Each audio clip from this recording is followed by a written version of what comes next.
رسول الله اللهم صل على محمد وعلى آل محمد كما صليت على إبراهيم وعلى آل إبراهيم إنك حميد مجيد اللهم بارك على محمد وعلى آل محمد كما باركت على إبراهيم وعلى آل إبراهيم إنك حميد مجيد رب اشرح لي صدري ويسر لي أمري واحلل عقدة من لساني يفقهوا قولي.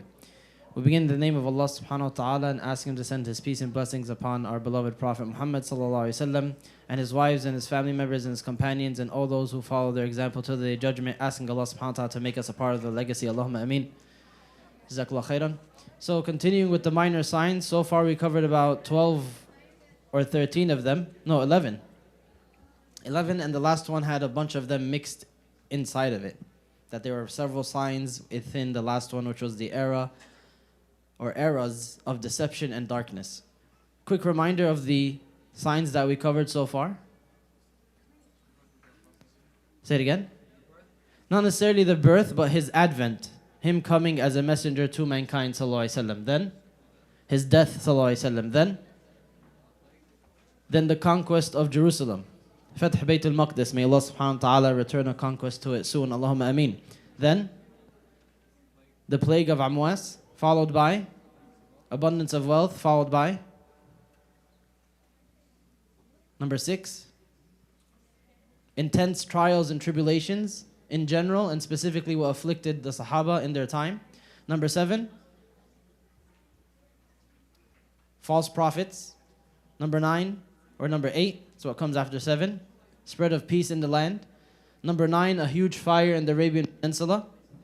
Number 10, war with the Turkic people, which was the Mongols. That happened in the 13th century, which was the 7th century in the Hijri calendar. And there's a couple of things to note with the Mongols that raises some questions from last time that some people had. Number 1 is killing messengers is never allowed. In our deen, doesn't matter if the people are enemies, if they're ambassadors or dignitaries or messengers, they're never to be killed.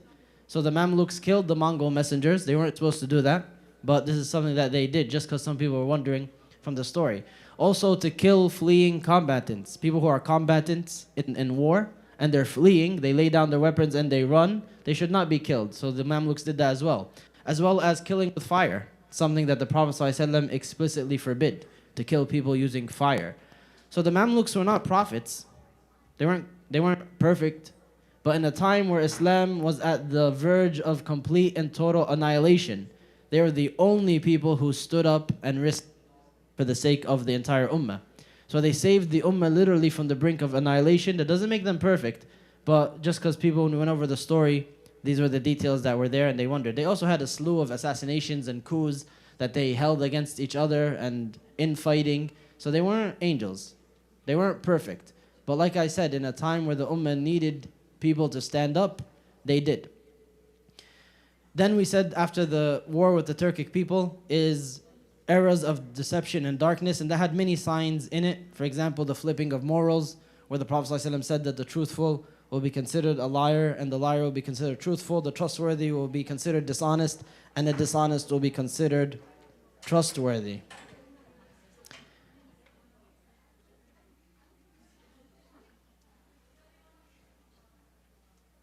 Just letting people finish. Next, he mentioned also part of these eras of deception and darkness, bad leaders. That the most important of affairs, leadership, rulership over societies and entire groups of people, communities, will be given to the wrong people. He also said reverence of the lowest of society. People will revere and respect the lowest of them. He said, sallallahu alaihi wasallam, لا تقوم الساعة حتى يكون أسعد الناس بالدنيا لكع ابن لكع. The hour will not come until the most fortunate of people, the most favored of people, is going to be who? Loser, son of loser, he said. He used the wording that means luka. Luka means loser, son of loser. Someone who has nothing to their name, no merit, nothing to present society, and they're considered the most fortunate or the most revered. We also mentioned how he foretold oppressive forces that strike people with whips like the tails of cattle. And through the different hadith, the scholars have said this is a very accurate description of police forces.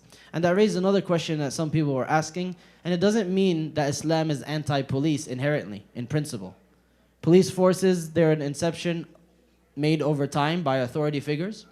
And what we were saying last week is, from their very inception, the purpose of their existence is to uphold law and authority and power. So we don't go to either extremes that we see in society today, in all societies. One extreme where these people are heroes and they could do no wrong and they're the height of society and people basically revere them and worship them and idolize them. No, it's not how it works. Or the opposite, where people say they are the worst of society and the absolute evil and they should all be, they lump them all with one description. Islam doesn't do that either. It just looks at them based on merit. What do they do? So if they're rescuing kittens out of trees and they're helping people who are in need and answering the call of people in distress, that's a good thing. But they tend not to do that all the time. That doesn't tend to be their primary job. So just so people don't misunderstand it from last week, that these forces, their primary reason for existence is usually just to keep the people in power and to keep the people in check. That doesn't mean that they're all evil, doesn't mean that we paint them all with one brush. And at the end of the day, just like with every single job or every single facet of society, we judge it based on its merit, based on what it does, what it represents. So that's very important, to not lump Islam with any type of movement or any type of, it's completely on this side or that side. Not at all. Islam has its own narrative. And most of the world's ideologies or movements, they don't fully match with it. They have some things that agree and some things that disagree, and Islam has its own narrative based on revelation, based on truth, and based on justice. So it's important to approach all these modern topics, as loaded as they are, as controversial as they are, with the lens of our deen. If it approves of this part of it, it's good. If it disapproves this other part of it, it's bad. It's that simple. It is the standard set by our Creator. Next, we mentioned the loss of knowledge and the prevalence of ignorance. And this is something that we see in society, that Islamic knowledge in particular, worldly knowledge is at its peak. People never knew as much as they do now about the worldly life, about the function of the human body, about technology, about engineering. That's at the peak in human history, from as far as we know.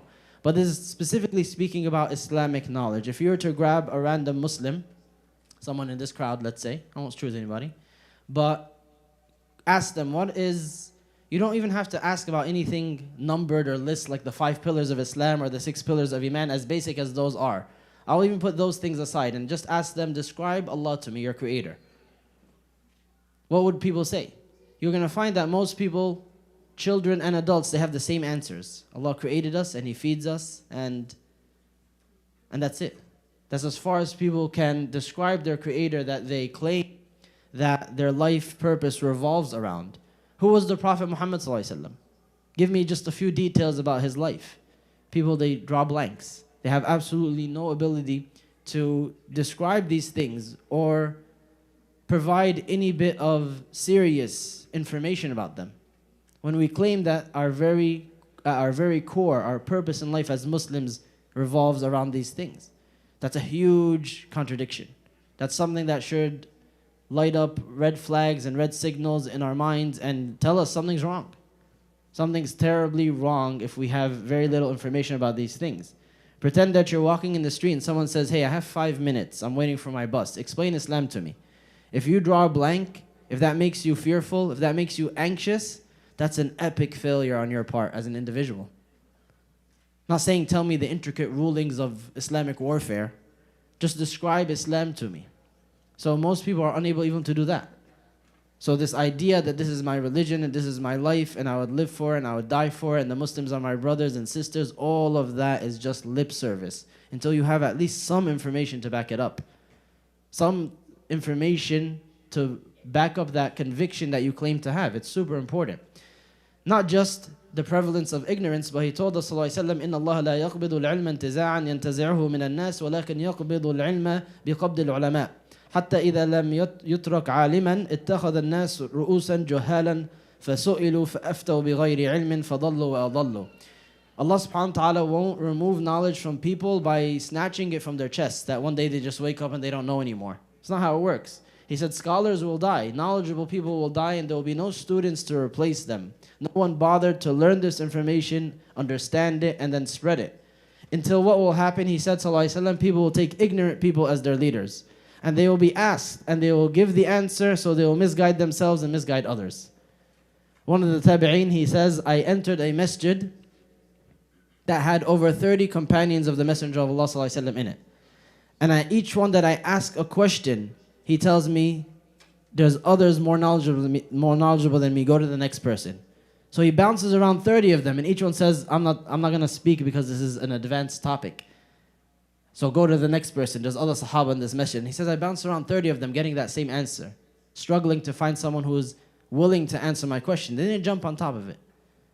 They didn't jump at the opportunity to give fatwa or tell people halal and haram, because they knew how grave this matter was. That you are responsible for people's hereafter when you give that answer.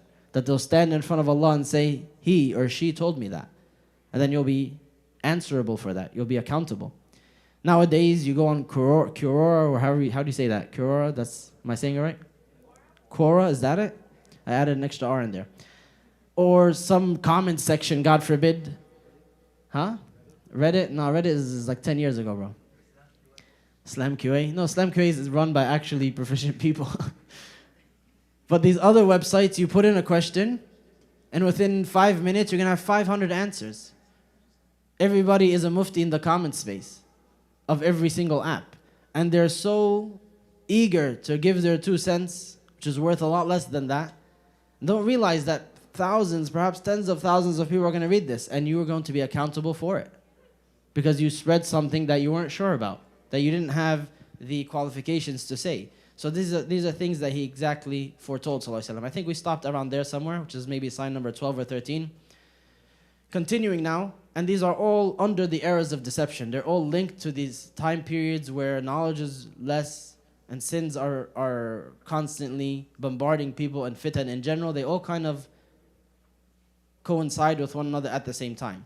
The next sign number 13 or 14 for whoever is counting, is the emergence of tall buildings. And this is a long hadith that we mentioned a few times before of Umar al-Khattab, where he says, we were sitting with the Messenger of Allah ﷺ one day, and a man came and he questioned the Prophet ﷺ about the basics of Islam that we just kind of discussed now.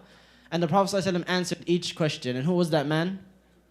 It was Jibreel alayhi salam. He came in human form, and the Prophet ﷺ told them that at the end of the hadith, that was Jibreel. He came to ask these questions for you to learn, so that you can hear the basics of your Islam. And what did he ask about? What is Islam? Then he said, what is Iman? Then he said, what is? Then at the end he said, what are?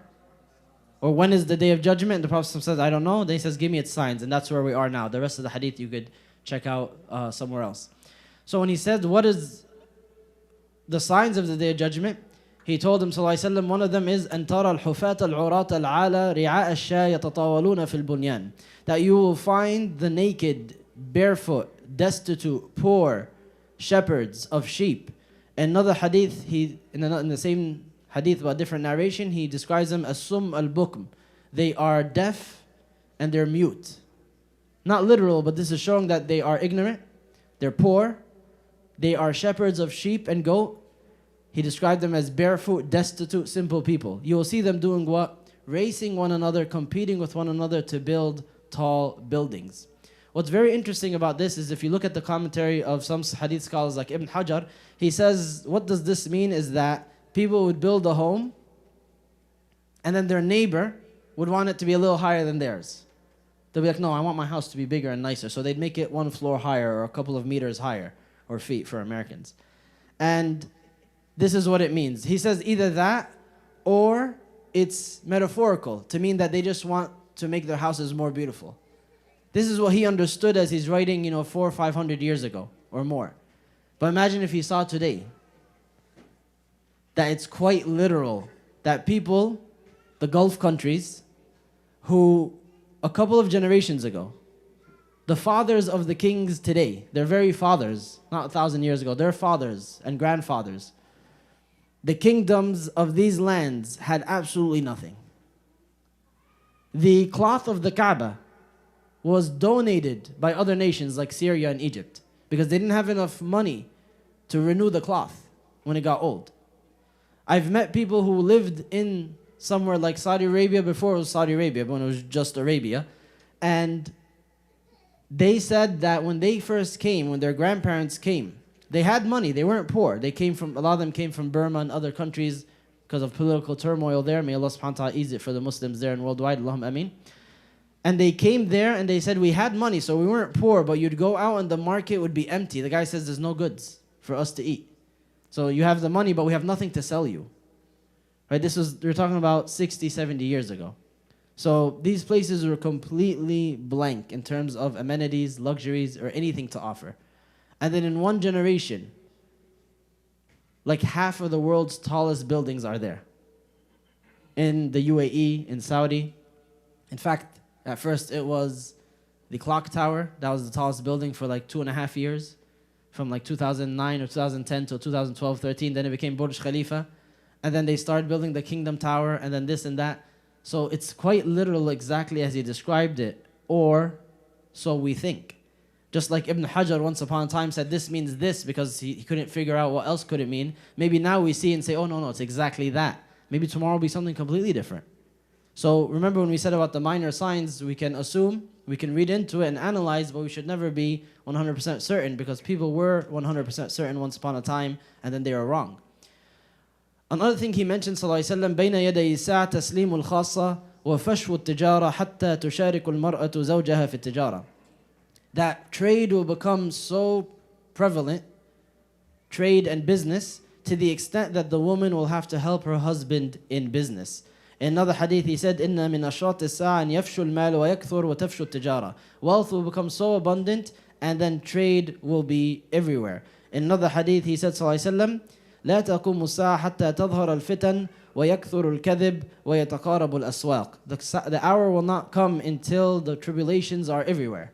And lying will be prevalent. People will lie easily. And then the marketplaces will be in close proximity.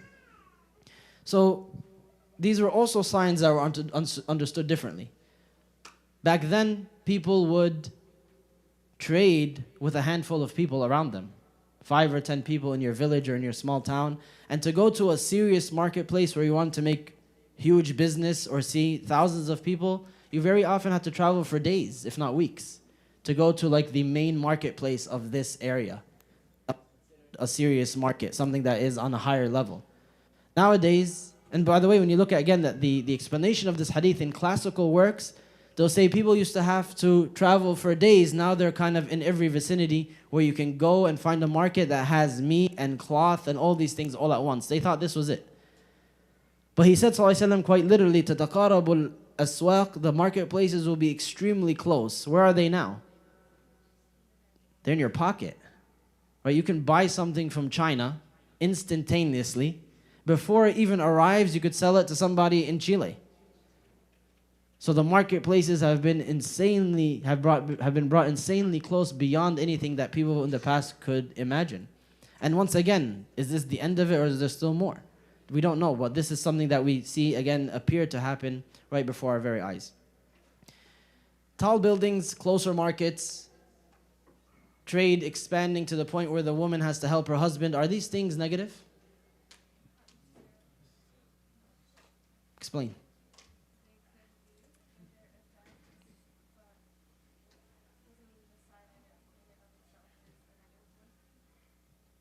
Okay. Anybody else? Any other takes? Yeah.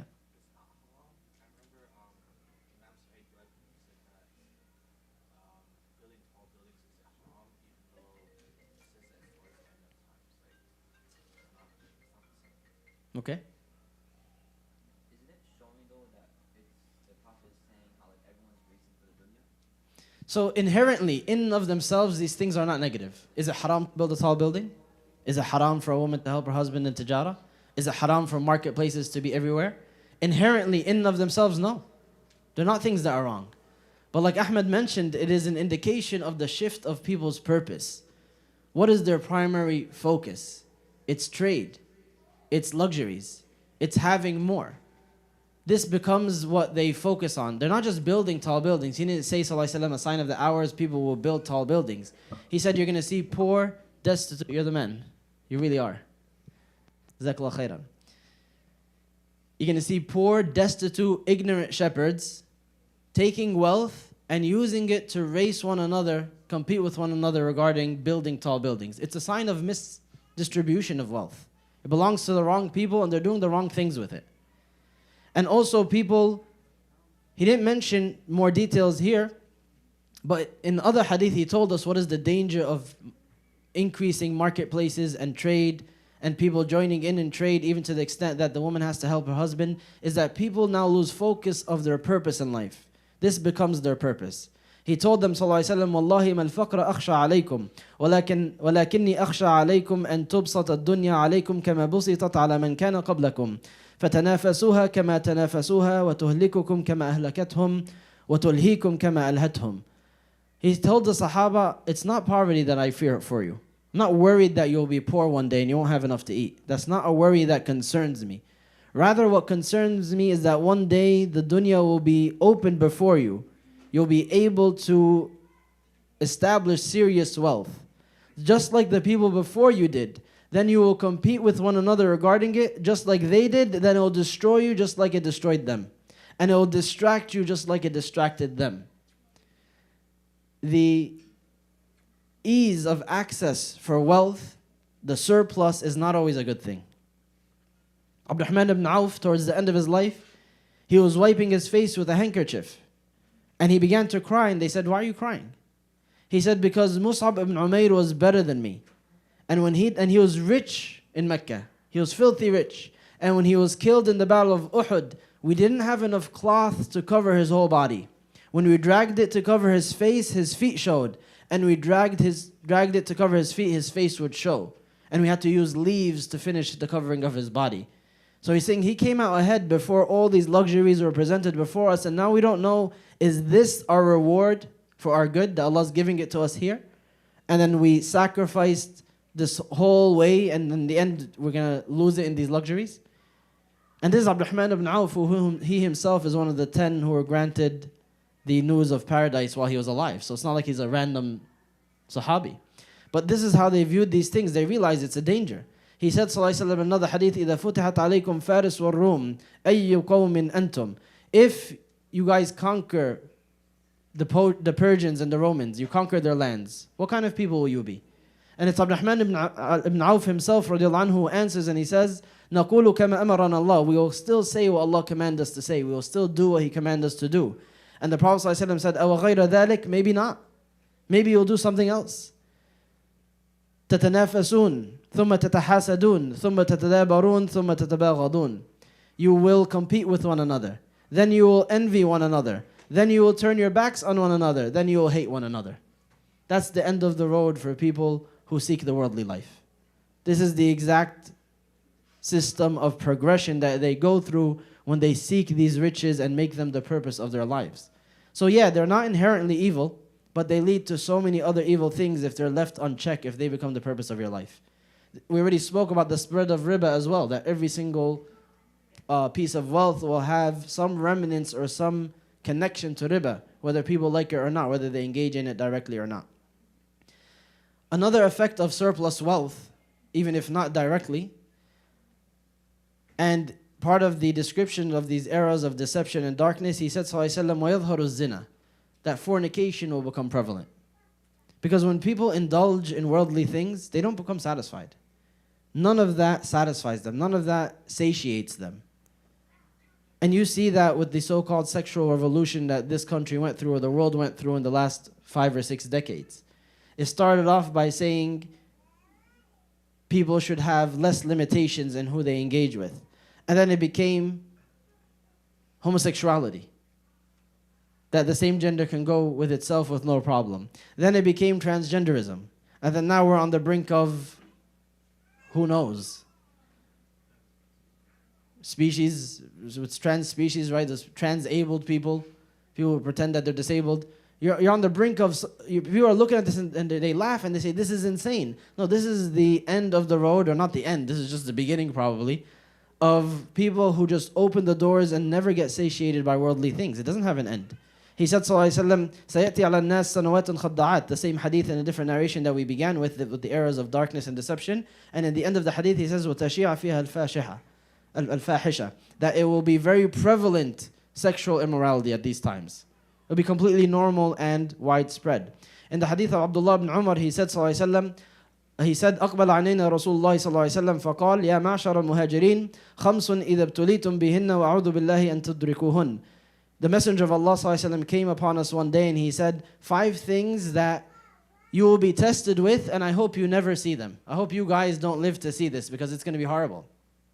And one of the things he mentioned, we'll go over all of them very quickly. He said, ﷺ, لم تظهر الفاحشة في قوم قط حتى يعلنوا بها إلا فشى فيهم الطاعون والأوجاع التي لم تكن مضت في أسلافهم الذين مضوا. Sexual immorality will become prevalent and they will become public with it. They don't hide it anymore. It becomes a public affair. He said, ﷺ, when that happens, you will see plagues and illnesses that become prevalent amongst them that weren't there in their forefathers. You're going to see illnesses that occur in them, in their society, that never happened before when they do this. Sounds familiar? Huh? HIV, that's a good example. You know, you could look at an HIV map of the world, of its prevalence and where it happens, and there's one area of the world which is significantly less. Definitely not Europe, no. It's the Middle East, it's Muslim countries. There's a belt of less prevalence of HIV in those areas. You go higher than that area, the map goes red or whatever color it is, and the bottom, and it gets more concentrated. It's not that it doesn't exist there, but it's far less. Because this deen told us a long time ago, almost 1,500 years ago, that sexual immorality will lead to diseases and the destruction of society. Abu Bakr said it, Salahuddin al-Ayyubi said it, that if you want to destroy a nation, you want to see it fall apart without warfare, without raising a, then wait until sexual immorality becomes prevalent. Nudity and sexual immorality becomes normal amongst them, they're going to tear themselves apart. There's no society that can last that makes that normal. So it's something that we see happen again before our very eyes. He said, sallallahu alayhi wa sallam, وَلَمْ يَنْقُصُوا الْمِكْيَالَ وَالْمِيزَانِ إِلَّا أُخُذُوا بِالسِّنِينَ وَشِدَّةِ الْمَؤُونَةِ وَجَوْرِ السُّلْطَانِ عَلَيْهِمْ. And they don't cheat. If they then begin to cheat in the scales and weighing things and trade, then they will be taken with years of poverty and difficulty in procuring their needs, and that the rulers will oppress them. It's a result of them cheating in their trade. وَلَمْ يَمْنَعُوا زَكَاةَ أَمْوَالِهِمْ إِلَّا مُنِعُوا الْقَطْرَ مِنَ السَّمَاءِ وَلَوْلَا الْبَهَائِمُ لَمْ يُمْطِرُوا. And if they prevent their zakah, they don't give their zakah properly, then the skies will withhold its rain, and if it wasn't for the animals, they wouldn't get a single drop. That's from the mercy of Allah subhanahu wa ta'ala that there's other creatures that need this rain that He provides for them. Otherwise, because of the prevention of giving the zakah properly, He wouldn't have given them a single drop of rain. وَلَمْ يَنْقُضُوا عَهْدَ اللَّهِ وَعَهْدَ رَسُولِهِ إِلَّا سَلَّطَ اللَّهُ عَلَيْهِمْ عَدُوًّا مِنْ غَيْرِهِمْ فَأَخَذُوا بَعْضَ مَا فِي أَيْدِيهِمْ. And they do not betray the oath, the covenant that they should have with Allah and His Messenger ﷺ, of obedience, of adherence to Islam, except Allah subhanahu wa ta'ala will place in authority over them enemies who will take their property. And then he said sallallahu alaihi wasallam, وَمَا لَمْ تَحْكُمْ أَئِمَّتُهُمْ بِكِتَابِ اللَّهِ يَتَخَيَّرُوا مِمَّا أَنزَلَ اللَّهِ إِلَّا جَعَلَ اللَّهُ بَأْسَهُمْ بَيْنَهُمْ. And you will see when you see their rulers no longer ruling by the book of Allah subhanahu wa ta'ala, and they pick and choose between what Allah revealed, what they want to implement and what they want to let go, except that you will see them begin to fight one another, and their animosity will be between them. It's a word-for-word description of the Muslim Ummah today. And the reason is there first. He mentions the reasons first. He tells us, you're going to stop giving your zakah properly. You're going to betray your oath. You're going to turn back on the covenant that you should have with Allah. You're going to engage in sexual immorality. And the result will be disease and difficulty and hunger and oppression from your own rulers and infighting between all of you. He foretold all of it, ﷺ, but no one's there to take heed, to realize, oh wait, let me wake up, let me do something differently. He said subhanahu wa ta'ala in the Quran, وَمَا أَصَابَكُم مِّن مُّصِيبَةٍ فَبِمَا كَسَبَتْ أَيْدِيكُمْ يَعْفُو عَنْ كَثِيرٍ. There's no calamity that afflicts you except you should search for its cause in your own hands. What did you do? And remember that He pardons much. He doesn't take you for every single mistake. He doesn't send a punishment for every single mistake. He pardons much of them. But then the calamities are from what you've earned. ظهر الفساد في البر والبحر بما كسبت أيدي الناس ليذيقهم بعض الذي عملوا لعلهم يرجعون. Allah subhanahu wa ta'ala tells us corruption has appeared at land and at sea, everywhere in the earth, in the cities and in the villages, because of what people's hands have earned. Allah subhanahu wa ta'ala wants them to taste the results of what they've done. Why? لعلهم يرجعون, so they could wake up. This is what you're doing. Wake up before you see the effects of it in the hereafter. It is from the mercy of Allah subhanahu wa ta'ala actually that these things happen here as an alarm bell to wake up and do something differently. That He didn't just leave people to do these things and then nothing happens to them and then they face it in the hereafter. He'd rather that they face the difficulty, the consequences of what they do here, so perhaps they'll wake up and do something differently and not keep going. Connected to this, the prevalence of zina, he told us in the other hadith that we spoke about last week about the appearance of police forces. It's the same hadith where he said, "Sinfani min ahli an-nar lam arahuma," two groups of the hellfire that I have not yet seen. The first one was the people who strike people with whips like the tails of cattle and they oppress them. And the second group he mentioned, sallallahu alaihi wasallam, وَنِسَاءٌ كَاسِيَاتٌ عَارِيَاتٌ مُمِيلَاتٌ مَائِلَاتٌ رُؤُوسُهُنَّ كَأَسْنِمَةُ الْبُخْتِ الْمَائِلَةِ لا يدخلن الجنة ولا يجدن ريحها وإن ريحها لا يوجد من مسيرة كذا وكذا. He says, women who are clothed yet naked. They sway in their walk and they cause others to sway towards them. Their heads are like the Bactrian camels. They do not enter Jannah, nor do they detect its scent, even though its scent can be detected from very, very far away. What does it mean that they're clothed yet naked? So they're wearing clothing, there's physical clothing on them, but it's tight. So it shows what's underneath. So it doesn't count as if you're wearing clothing. What else? Could be see-through. So physical clothing on your body doesn't make it complete. And this goes for men and women, right? Someone wears a see-through shirt in salah or see-through pants. Your awrah is not covered even if you have physical clothing on it. It's tight. It shows the shape of your body underneath. Hijab is violated. This is something that is super pertinent for everyone to know because it is tied to the acceptance of your salah. It is tied to the degradation of society, as He sallallahu alaihi wasallam is telling us here. He's warning us. These are women who have clothes on, but they're not appropriate. They don't fulfill the conditions of being covered, even though they have physical material on them. So He's telling us, sallallahu alaihi wasallam, listen to this hadith as well. سَيَكُونُ فِي آخِرِ أُمَّتِي رِجَالٌ يَرْكَبُونَ عَلَى سُرُوجٍ كَأَشْبَاهِ الرِّحَالِ ينزلون على أبواب المساجد نساؤهم كاسيات عاريات على رؤوسهن كأسنمة البخت العجاف إلعنوهن فإنهن ملعونات. He says towards the end of time, men will come to the masjid. They're going to pull up in the masjid in a large saddle. Something that looks like a large saddle. And when they get there, they'll drop off their women who are clothed yet naked. And they have on their heads like the Bactrian camels. If you search up a Bactrian camel, it's like a big hump. It's like something that goes up like this. And he said, sallallahu alaihi wasallam, curse them for they are truly cursed, these people that do this. So they're coming to the masjid. Aren't they good people if they come to the masjid? You're shaking your head. Why? I know what shaking your head means.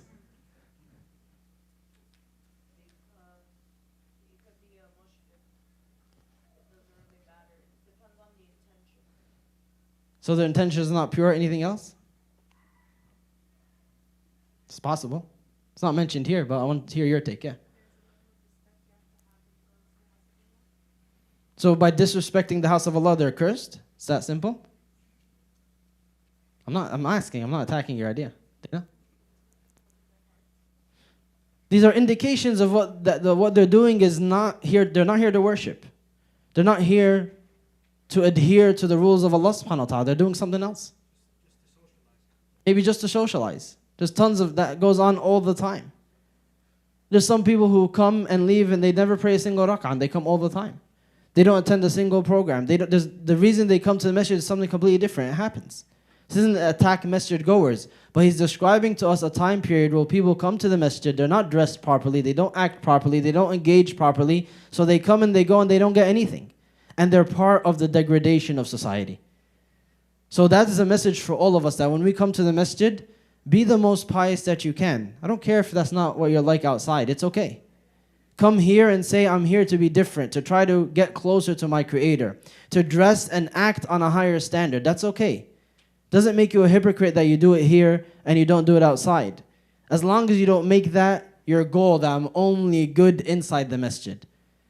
That the masjid is just a temporary stop for me to be pious. Ramadan's a temporary part of the year where I'm pious, and then I'm going to do me for the rest of the 11 months or the rest of the week. Don't have that attitude, because that's dangerous as well. But when you do come here, say, I want to engage with my Creator on a higher level, even if that's not what I'm like all the time. I'm going to pray my sunan. I'm going to dress extremely conservative. I'm going to try to seek something more when I come here. And Allah subhanahu wa ta'ala will give it to you. He may end up taking you so much further than you even intend, because He wills good for you more than you will for yourself. But don't ever just come here and treat it like another place. Don't ever come here and just haphazardly engage. This is the house of Allah subhanahu wa ta'ala. It's given that name not because He lives here. It's called the house of Allah because it's a place where His worship, His name, His remembrance is venerated. And it is like an oasis in a desert that you desperately need to come and drink from, so that you don't starve, you don't dry out to a crisp in the outside world that is as your Messenger ﷺ described for you almost 1500 years ago. So when you come here, try to give it more in everything, from how you dress to how you act to how you speak. The masjid has certain protocol. Despite its different shape, its different structure, its different everything that's different between the masajid, they're all the houses of Allah subhanahu wa ta'ala, where the purpose should be to connect with Him on a higher level. Yeah, Yusuf.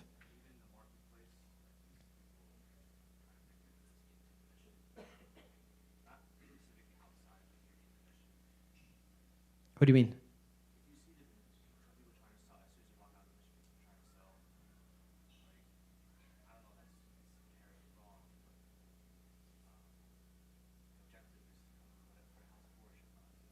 Yeah, I mean, some people setting up shop outside, it's not necessarily a bad thing. Like, it's disconnected. Of course, coming to the masjid, you should always have the intention of connecting to your Creator and worshipping. Someone comes and they set up something outside after salah, it's not necessarily a bad thing. It doesn't come to the same category of what we're describing. But again, the plea here for everybody that I highly advise is treat the masjid as a special place. Treat masjid time as special time. In your heart, in your mind, in how you dress, in how you speak, in how you worship. And you're guaranteed to get something special out of it. You're guaranteed to connect in a more meaningful fashion. Use the masjid like a booster for the rest of your week, for the rest of all of your experiences. See how you can take masjid you everywhere. How the masjid you becomes the new you, piece by piece, bit by bit, characteristic by characteristic. The people who treat it just like anywhere else, the morals and the sanctity fades in their heart until they become these people that Rasulullah ﷺ described so negatively. And hopefully that won't be us ever. Sign number 14, he said ﷺ, widespread killing. Such to the extent that he said ﷺ, لا يدري القاتل لما قتل ولا المقتول فيما قتل. That the one who kills, the murderer doesn't know why. And the victim doesn't know why either. Just senseless killing. And again, coming back to the classical interpretations, you find very interesting points where they say we have witnessed this in that time or this time during these conflicts or those conflicts or these lands where 100,000 were killed or 50,000 were killed. They hear these numbers, they experience them, or they read them in books and they say, that's what he described, sallallahu alaihi wasallam. They couldn't fathom a time like today where on average 400,000 people are murdered yearly worldwide. 25,000 in the US, the majority of them from ages 20 to 34. They couldn't fathom that in a time where you had to pick up a physical weapon and strike someone until they died and just repeat, and there's only so many times you could do that in one day. There's only so many people that you can gather to do that. They couldn't fathom that there will come a time where people can press a button and tens of thousands will die immediately. They couldn't fathom something like World War I and World War II, where in a span of 30 years, divided by 30 years, but total span of maybe 8 years, tens of millions of people will die. Something like Hiroshima and Nagasaki, where the United States killed over 200,000 people, over 80% of them civilians, with the press of a button. And we said this yesterday and we'll continue to repeat it. Don't ever be on the defensive about your deen, that your deen is barbaric, or that you shy away or blush because someone says the word jihad, when these are the people who are making the accusations. That they're always neck deep in blood. No one's killed more people than them, innocent people, civilians. No one's spread bloodshed and brutality for more unjust reasons, more selfish reasons than the people pointing the fingers and writing the articles. And he foretold all of it, sallallahu alaihi wasallam. And that's not the worst of it.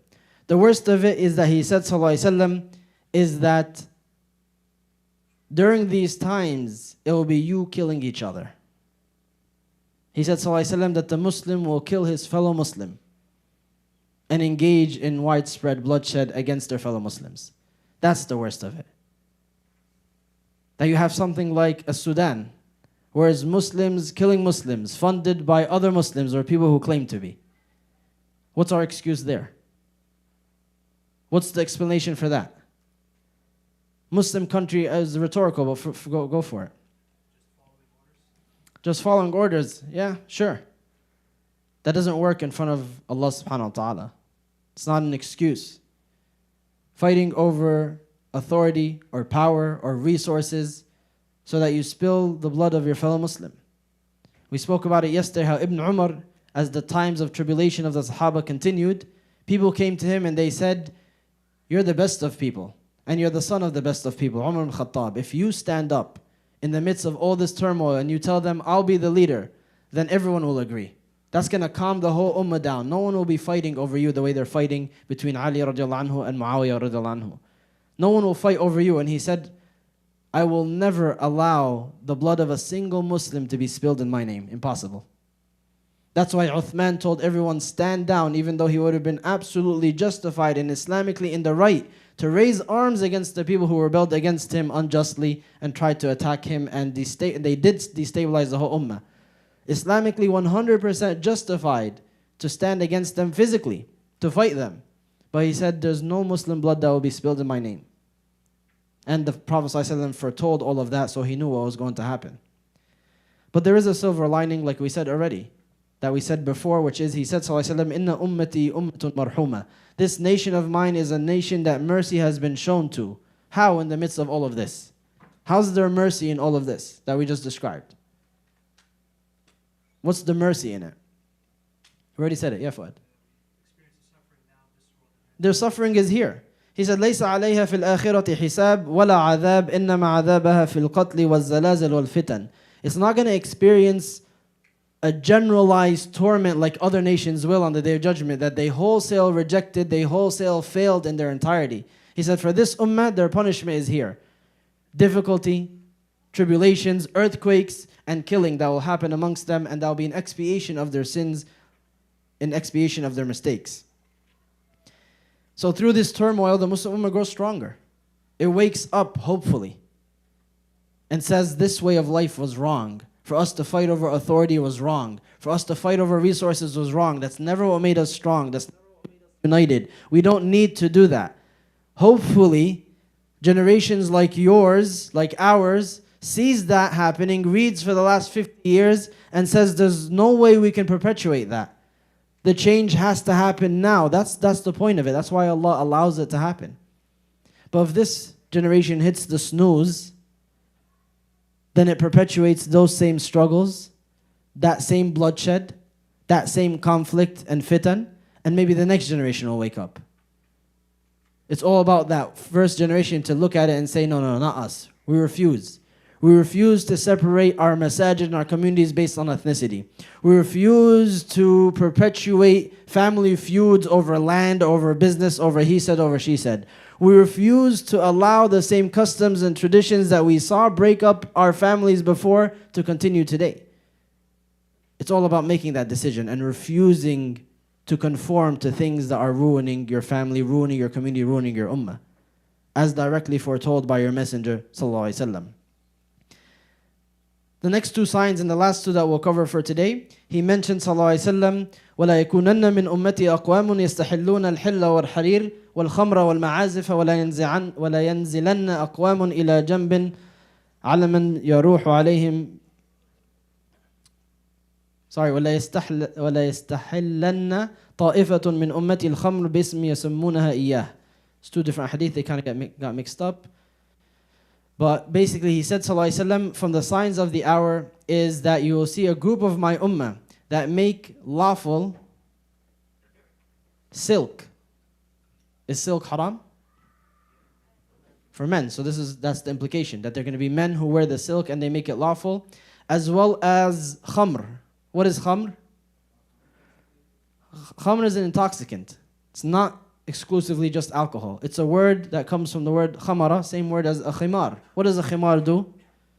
Covers you. So khamr is anything that covers your mind. Anything that disturbs your ability to perceive and conclude correctly is called khamr. Doesn't matter what it's called, doesn't matter where it's grown, doesn't matter if it's natural or not, doesn't matter if it's synthetic. If it covers your perception, your ability to perceive things normally, your ability to conclude and speak and act normally, then it's considered khamr and it's haram and has the same rulings. So let's just wrap up and we'll take questions very quickly. He said there's people who will make that halal as well as silk, as well as musical instruments. And they will find different names for it. They're going to have khamr, but they're going to make different names for it. This is called whatever, rum, cognac, this drug, that drug. There's several different names for different things. They all do the same thing. He's saying, sallallahu alaihi wasallam, it doesn't matter what it's called. It's about what it does to you that makes it haram. So he said, sallallahu alaihi wasallam, people from my ummah will make it halal. And he included musical instruments in here. Musical instruments, we're going to leave off the whole fiqhi discussion. There is a difference of opinion. But there's something that you must know. Number one is the vast majority of Islamic scholarship throughout Islamic history was on the view that it is haram. With the exception of something like the duf, which is percussion instruments, drums and things like that. And some were more strict, saying only certain kinds of drum, but in general just drums. That's the vast majority of Islamic scholarship across different madhahib, across different time periods. That's number one. Number two is that minority opinion, which is really, really the minority, really, really the few of the few, that did consider them not haram. It was contingent upon what? Conditional upon the content. What is being sung about? So even people who say, well, there's a difference of opinion. Yeah, you're right. None of it applies to today's music. The absolute filth and garbage produced by the absolute denzians of society, the bottom of the barrel, people who are engaged in the worst of actions, promoting the worst of material, none of that is halal according to any scholar. And it's very important to know that this was because of the effect it has on your body. The scholars of the past, they would call music Qur'an of shaitan. This is the Qur'an of shaitan, the revelation, the recitation of shaitan. And they would say that the love of music and the love of the Qur'an will never occupy the same heart. They're always fighting. One of them is going to push the other out over time. And they would say that someone, in fact, Ibn al-Qayyim wrote a whole book about it called Asrar al-Salah, that the person who is indulging in music is going to always, perpetually have a hard time focusing in their salah, connecting to their creator, guaranteed.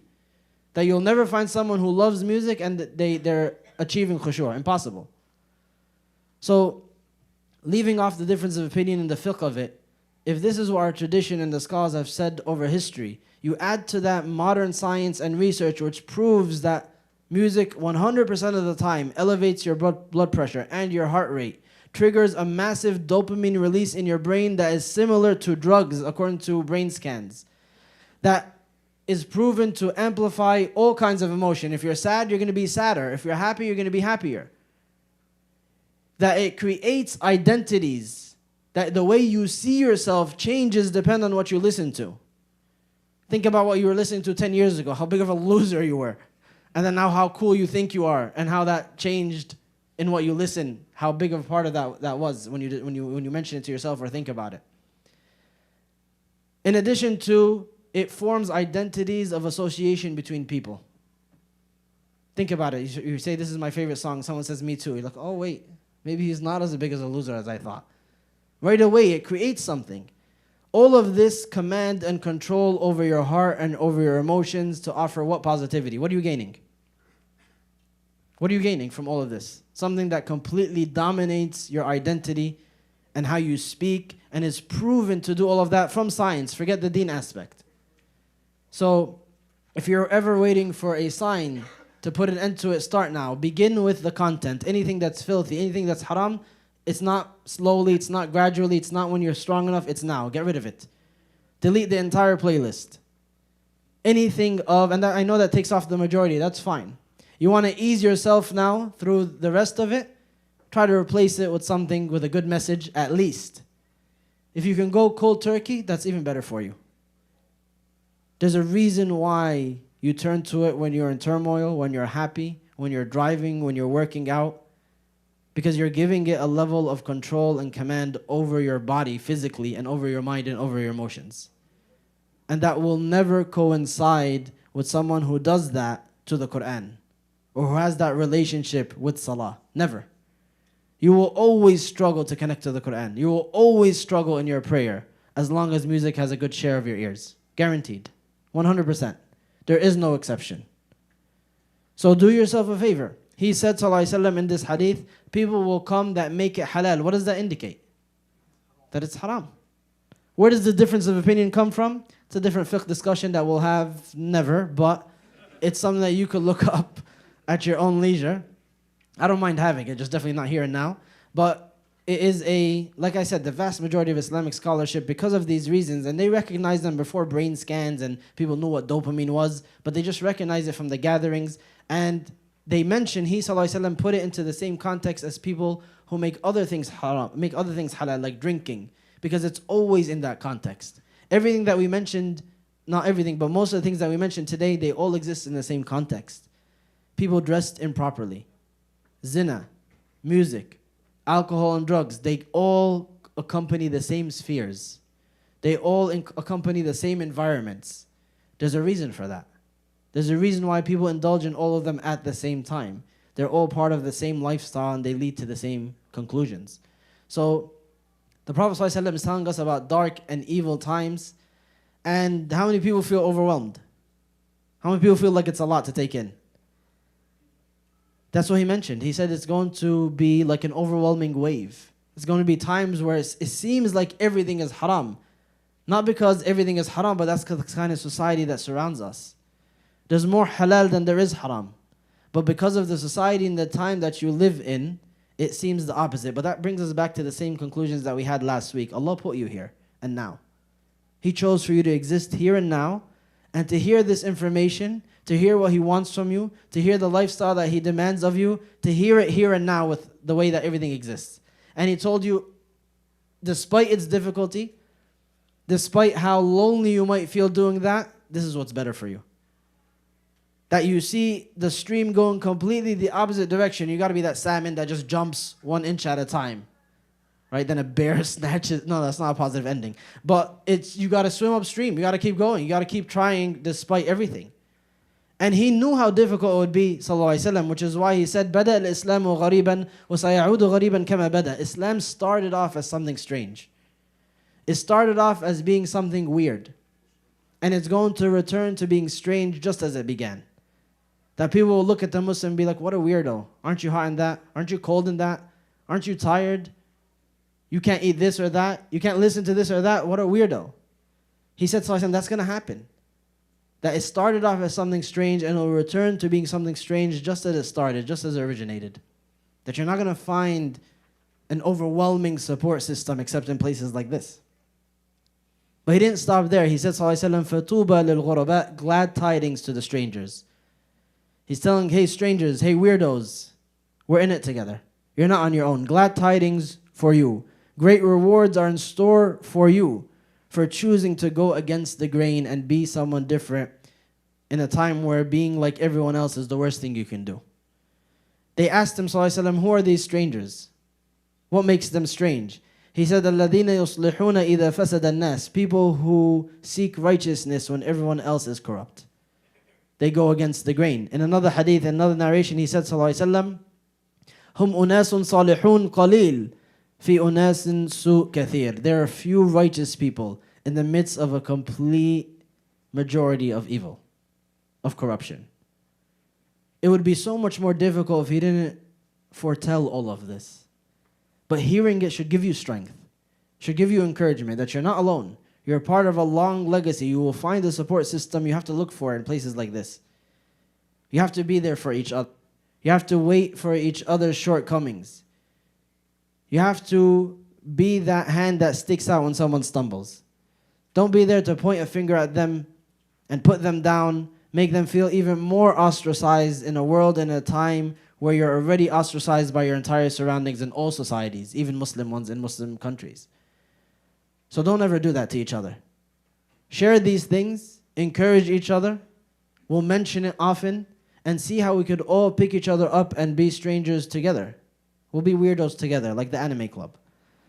All right, we'll just work on it until that you find the support system as often as you need it, as strong as you need it, even if it's not everywhere, even if it's always seems like it's difficult. There'll be these bursts of light, like here on Friday night, like some other masjid that you go to, some other event that you go to, the brother, the sisters that you see respectively, of course, in the MSA and that you hang out with. You have to actively seek that out because it's not easy being strange. It's not easy going against the grain. It's not easy to feel like, why am I doing this completely different lifestyle from how I dress to what I eat to what I listen to, when everyone around me is saying you're so boring, you're missing out on so much, you're struggling for no reason. It looks like it's terrible to be you. You need the brothers and the sisters who are going to tell you, hey, good job doing that. Good job, you heard this reminder and I see that you've changed for the better. I'm proud of you. I see that you're struggling with this and I want you to know that I'm here for you. You got to do that for your brothers and sisters. You can't watch them in the midst of hearing all of this and then just look out for ourselves. That's not okay. That's not enough for the ummah to succeed and to continue through all of this that you just heard and more. We're not done yet. We're done for tonight, but there's still more minor signs, inshallah. Step number 1 that you should take home today, learn your deen. Don't be waiting to find things out after they happened and say, I could have, would have, should have. You need this information. It's vital for you. Imagine if you heard all this information years ago. You may have made significantly different decisions.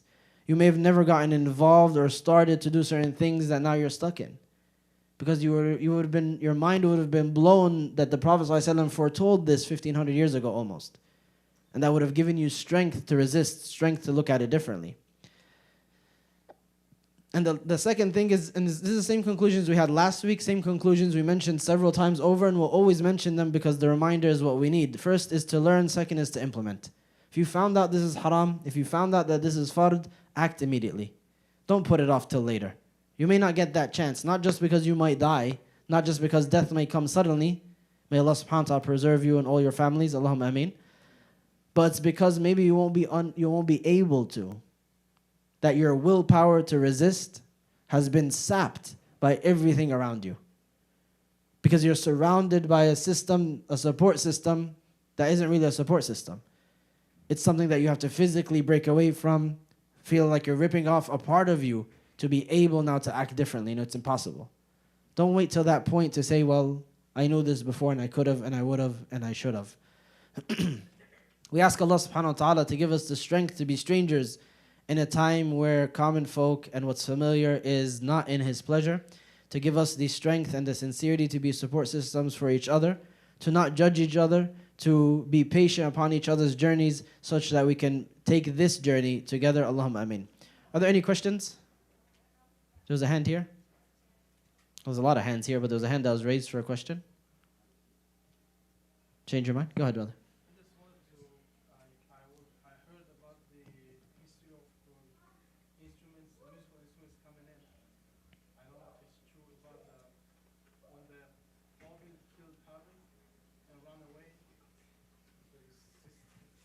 Yeah. And the shaitan inspired the Prophet to start to make musical instruments and to play and sing. And when the tribe of Habil came over from far west at the look, they see the playing musical instrument and their women were dancing around and they... Somebody check on that person. I heard that story too, but I've never looked into it. But that's the story that I also heard once upon a time. We could definitely check it out, the origins of music. How the shaitan first inspired mankind with it, but I don't I'm familiar with the story, but I don't know where it came from. Like, we'll check that, inshallah. That'll be your homework, not mine. Yeah, I see.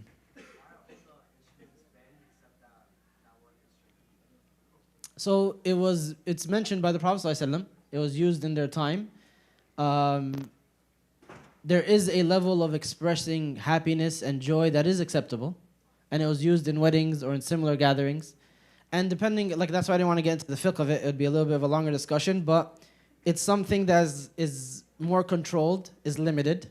That we were limited to this, for example, drums or percussion instruments in general, or just the duf, if you want to get with the conservative opinion, which is an open-ended drum where it's closed only on one side. And according to, there's more scholarly discussion here that we could delve into later. But they range from strictly at weddings, women only can use it, to it's open for gatherings like weddings and any type of celebration in general, and it's okay. That's like the range of opinions there. So it's something that would be explored fiqh-wise, but as to the point of why, there's some expression of joy and happiness that's allowed in these events. That's fine. That's okay. Islam didn't come to ban happiness or to ban celebrations. But the other, it also doesn't always accompany, it could, but it's not as usual as to have what accompanies the other instruments of what people do. Right? Look at something like concerts. Have you ever seen a concert where people act normal? There's no concert on earth, even quote-unquote Islamic ones, even the Shid ones, where people act normal. They act really weird, to say the least. Right? They do super weird things. And that just being super mild with it. So there's a reason why that happens, and Islam came to protect us from that. Yeah.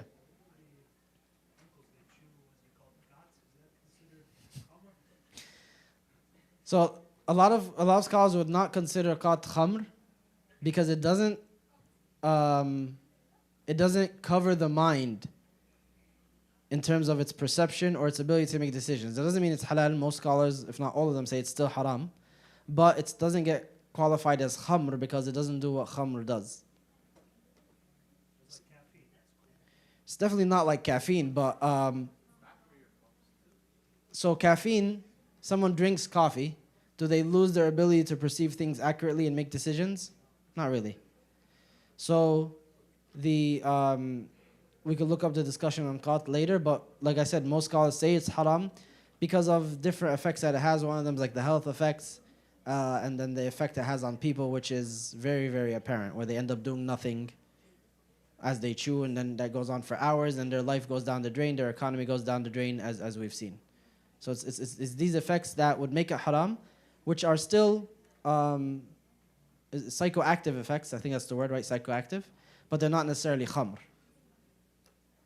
So this is like another fiqhi discussion that you could check out, which is you could find on Amja's website. I don't remember the title of the article, but or the section of the article because it's a part of it. But it's basically the different categories of what makes psychoactive chemicals haram. Khamr is just one of them. Then there's other categories of things that would have effects on your mind that are still haram, but they're not necessarily khamr. This side, questions? Comments, concerns? Going once? All right, go ahead. Sure. You want all the questions they asked? Because I don't remember them, yeah. They asked about qat, and then someone asked is why the duf is halal versus everything else. I think that was it. And then the brother also asked the story of the origins of music. So those were the questions I would ask. Yeah, Yusuf. Caffeine, no. Because it doesn't have enough of a significant effect where it would be classified as haram. Even though originally when it was first incepted, there was some scholarly difference of opinion over it. Some people did consider it haram at first. But then over time, those opinions faded away as people realized and it became more mainstream and... But from the very beginning, they had difference of opinion, but now not so much. No one will say caffeine is haram now. You had a hand up? Here?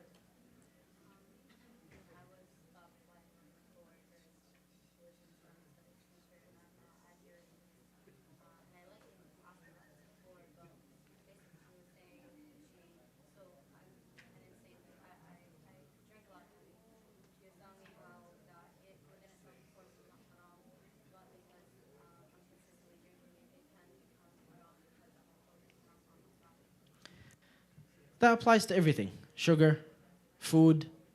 If you're indulging in it to the point where it's harming your body, you're physically being harmed, then it could become haram. But that's a hard line to draw. Like, when is it haram for you? Is it the 6th cup of coffee? Is it the 7th? But any time where you're indulging in anything of the halal to the point where it's harming you, then you're getting close to the haram border, but it's hard to distinguish when that happens. But just important to be wary of yourself, to know that the general idea is that your body is a trust from Allah subhanahu wa ta'ala. It's not your property. And it belongs to Allah, and He's loaning it to you, and He commanded that you take good care of it. So when does that exactly happen? Is that you're putting 4 sugars into a coffee, or 5 or 10, or is it the 6th cup of coffee or the 7th? It's very hard to make that marker from the Sharia perspective, because it's a generally permissible thing that you are indulging into a harmful level. So just make sure that you're taking care of your body. Make sure that you're being reasonable.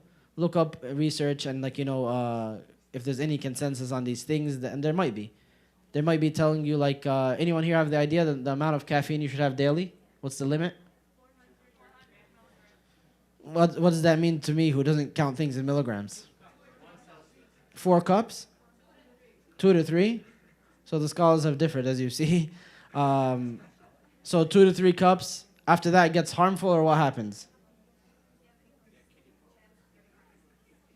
So, develop a tolerance? That doesn't sound so bad. So I think that's a dangerous level. I think that's quite indicative of indulging too much. So just be wary of that. Again, it's hard to put the haram halal line here, but it's definitely something that you should be wary of, that you should take care of your body. And indulging in any worldly thing where your body's not being taken care of, your teeth are falling apart, your heart is falling apart, your mind is suffering, then that is it would be rewarding for you to say, I want to take care of my body, it's a trust from Allah, and I will tailor this, I will figure it out. Outside from the halal haram discussion, which is difficult to surmise. Any last closing questions, comments, concerns? All right. جزاكم الله خيرا everyone. سبحانك وبحمدك نحمدك نشهد أن لا إله إلا أنت نستغفرك ونتوب إليك. صلى الله وبارك على سيدنا محمد وصحبه وسلم. Inshallah, next Saturday or tomorrow, which is tomorrow, Saturday, we have the Quran night after Isha. So